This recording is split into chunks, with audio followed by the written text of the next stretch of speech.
I believe the very first Australian video we did here on the channel was about road trains.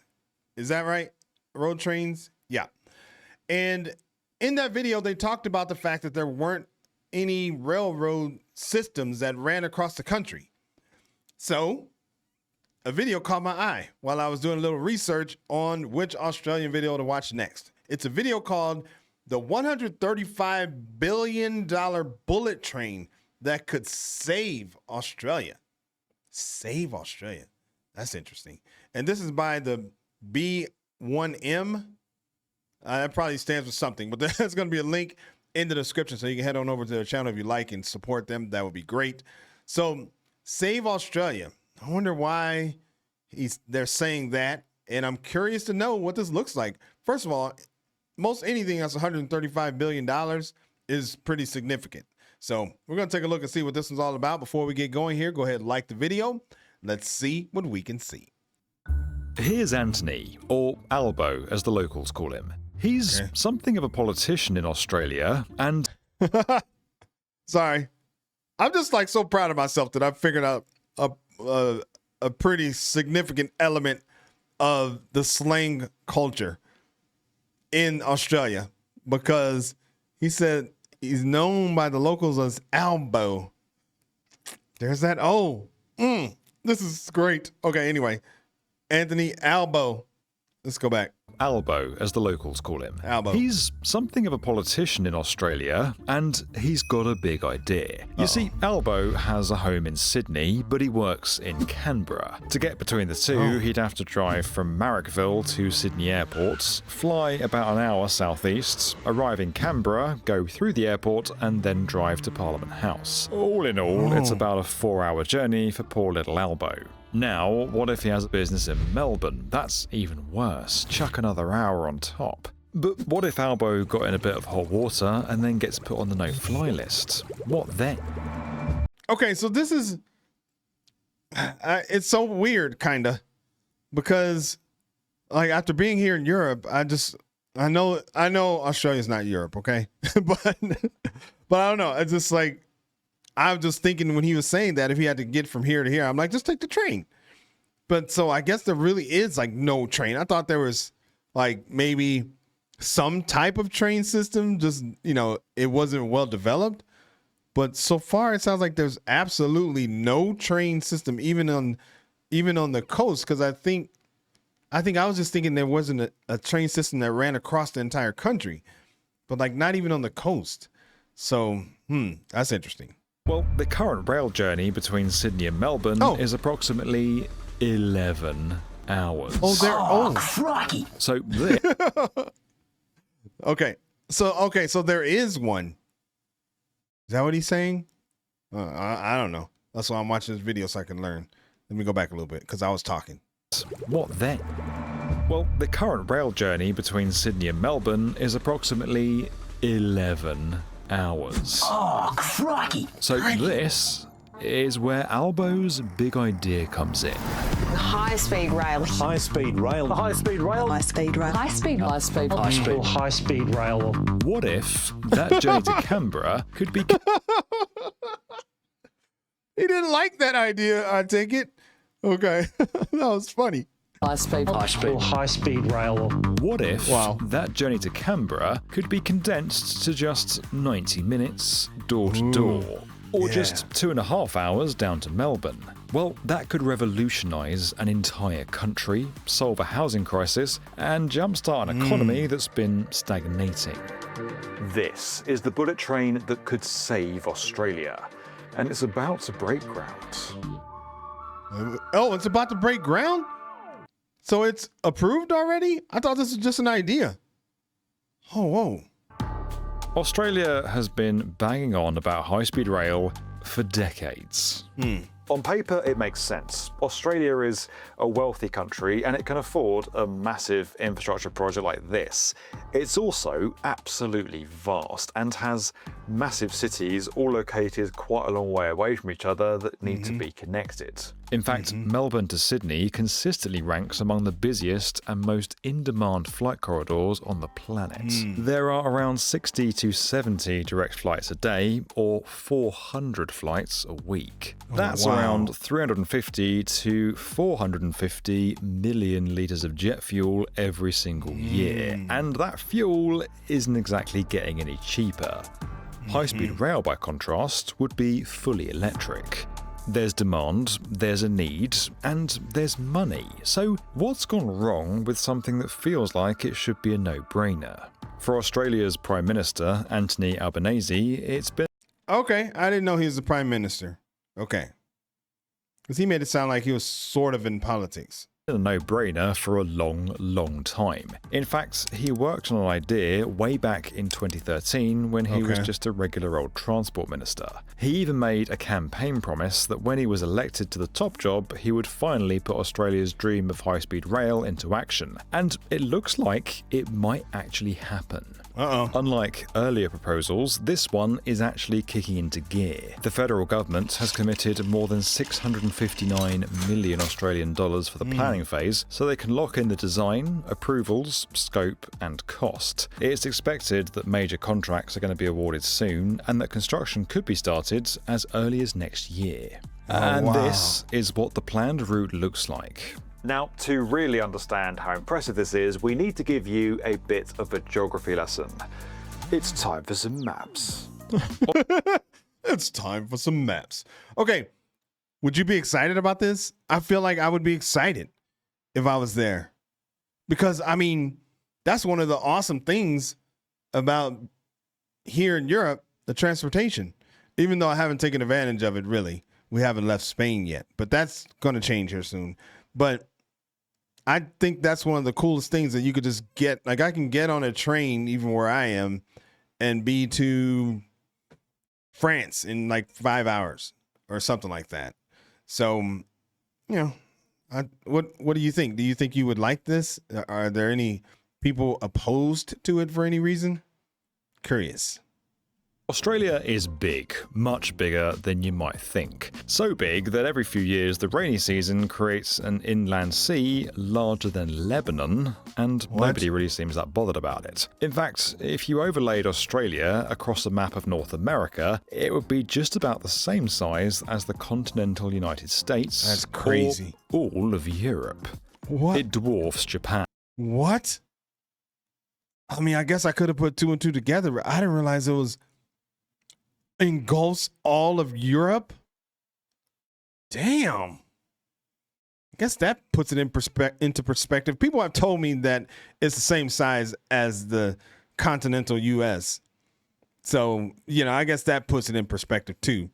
But I don't know, for some reason, putting it over Europe really puts it into perspective. So, okay, it engulfs Japan, hold on. United States, or all of Europe. Damn. It dwarfs Japan, the high-speed king, and it's comparable to China. With this context, you can now probably see that the route I showed you earlier is actually massive. All in all, it will span more than 1,800 kilometres. From Brisbane, it'll travel south and connect Sydney to the capital Canberra, and then on to Melbourne, stopping at other regional centres along the way. The route will cover 80% of the entire population and cost more than 135 billion Australian dollars. $900 dues? Tobias! Did you accept a 6-hour collect call from the States? That's a lot. Oh, wow. So that's like, I think that was The Simpsons. I don't know, but that's like The Simpsons in Australia? Man, some of you might think that I'm just being weird, but I'm telling you, everything in Australia is new to me. Like everything. So that was pretty funny. Okay. But 135 billion, but it sounds like it could be worth it. I mean, because he's saying that they do 400 flights a day and the cost of jet fuel and all that. And I would imagine it might cost a little less to take a train than it would for you to fly in a plane. So, Did you accept accept a 6-hour collect call from the States? That's a lot of Vegemite sandwiches. Now, the size is why it's being built in phases. Phase 1 is going to be 194 kilometers and will cost a far more reasonable, if still eye-watering, $90 billion. That's this section here, between Sydney and Newcastle, which cuts a 2.5-hour journey to just under an hour. Of those 194 kilometers, 115 kilometers are going to be in tunnels, which is why it's set to be so expensive. These trains will reach maximum speeds of up to 320 kilometers an hour, although that's going to be limited to 200 kph in tunnels. The proposed route will have 6 stations: Newcastle, Lake Macquarie, Central Coast, Central Sydney, Parramatta, and Western Sydney International Airport. The project is expected to be shovel-ready by 2028 and welcoming passengers by 2039. But there has been some question as to whether this route should... Wait, so that's 11 years. Man. But 2028 is really soon. That has to be kind of exciting. really be the first phase. Sydney is Sydney. We all know the Opera House, the bridge, and above all, it's where they found Nemo. Sydney? Oh, no. Oh, sure. My 10 years got relatives in Sydney. Oh, hey, they know Sydney.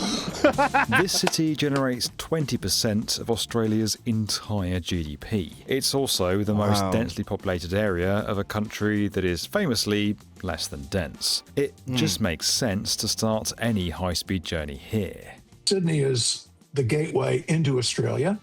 Right. People from Melbourne might not necessarily agree with that, but it is the... Excuse me, sir. It's Melbourne, not Melbourne. It's the major entry point for migrants that come into Australia.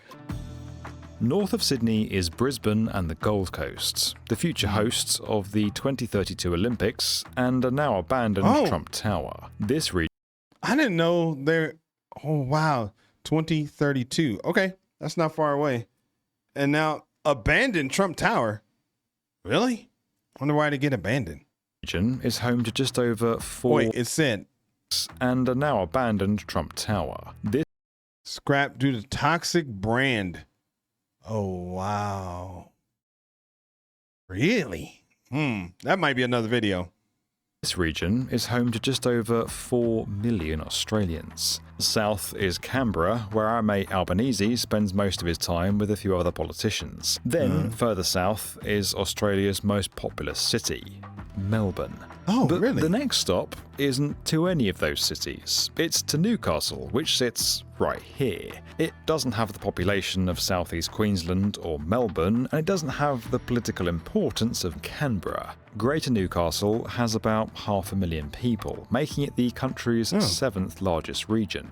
It's an important part of Australia, but it might be an odd choice for the first stop on the line, and it's not what previous attempts at high-speed rail have put forward. That's been a contentious point, and the background to that is not really clear. It was called out even by the Infrastructure Australia.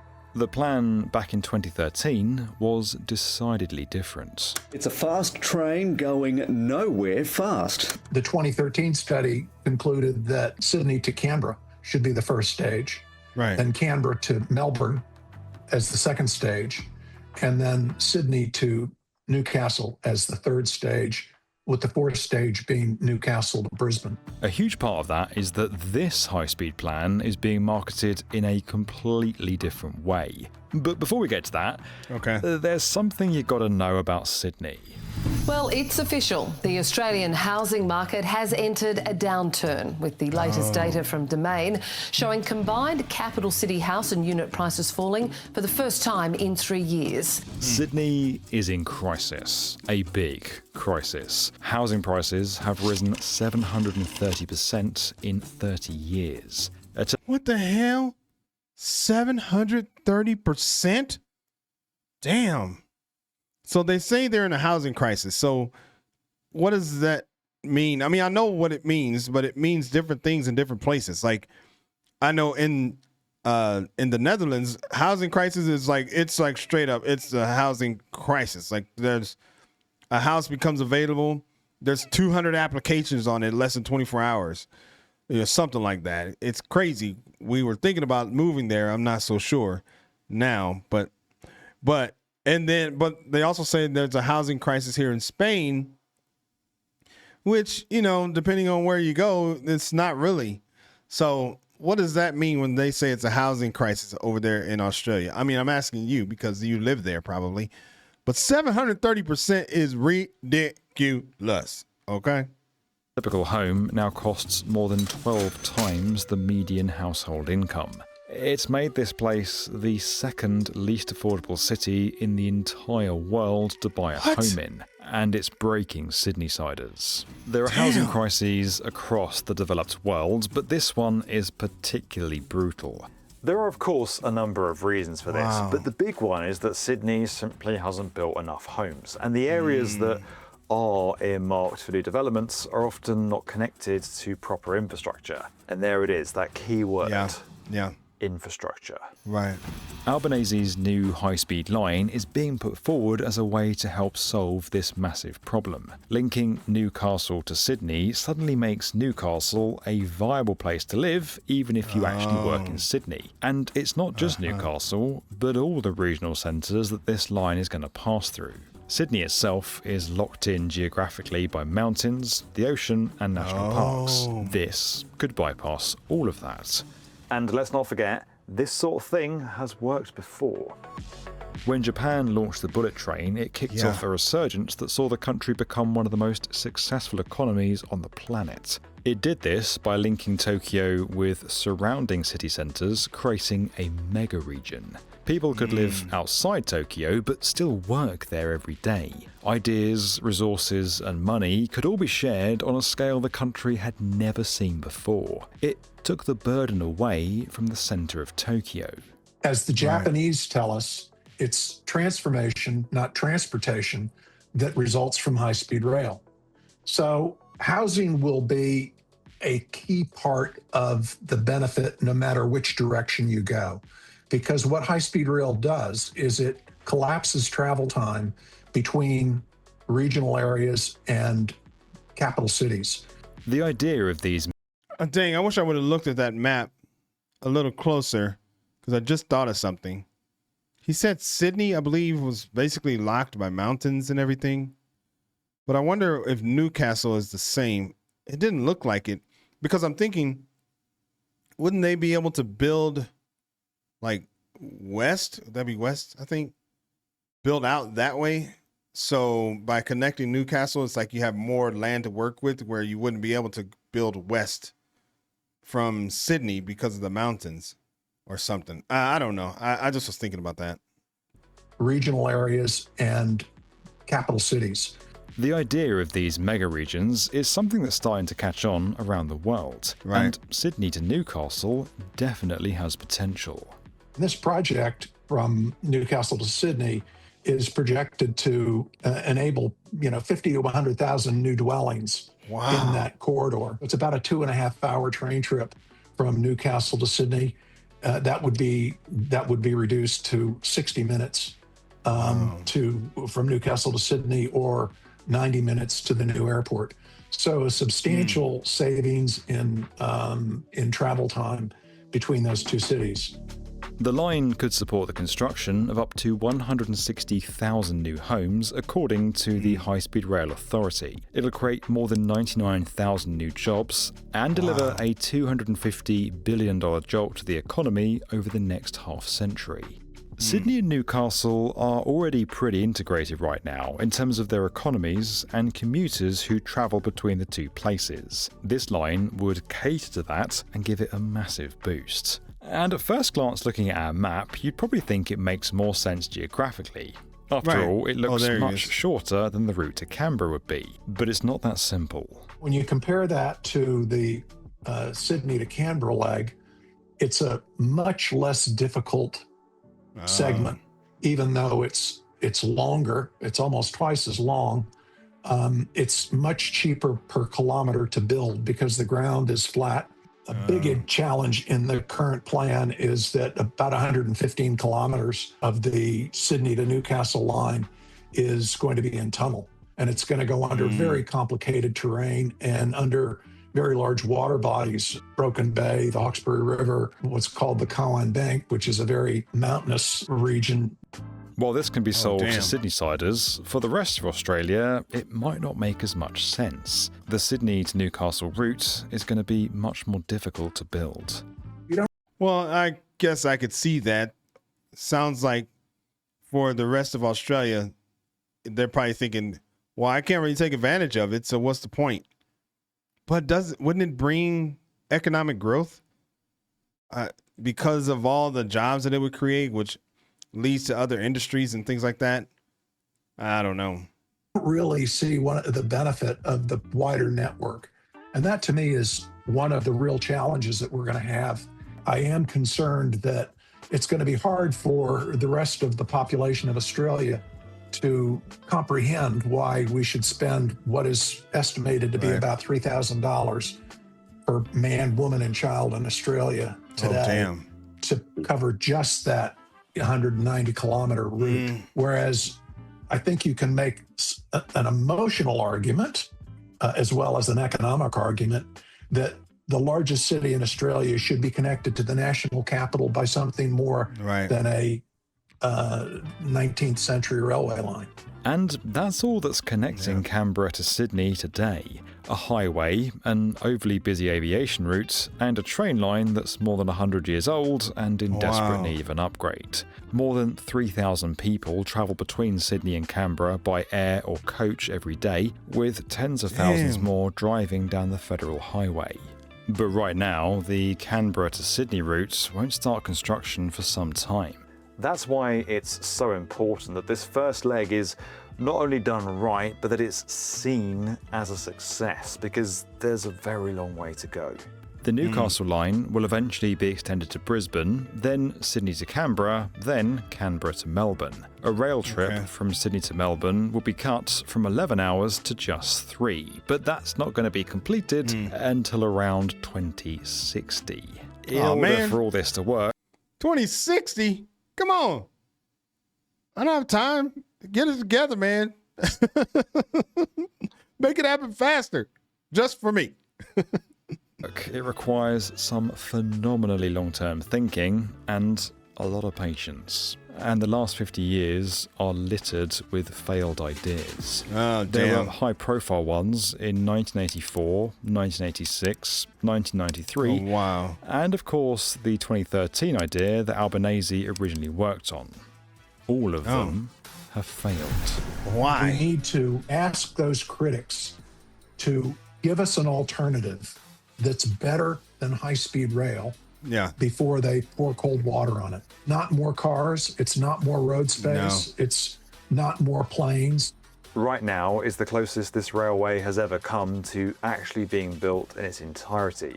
And even if the consensus isn't fully there, Sydney to Newcastle is going to be the first route. Because either way, the population is growing. The current train network between the two cities is outdated, and if it isn't upgraded, the government is going to be forced to widen the M1 Pacific motorway, an option that carries its own expense. The motorway isn't a particularly elegant solution. It's seen increasing accidents thanks to higher congestion, and is getting more and more expensive for commuters to use thanks to the fuel crisis.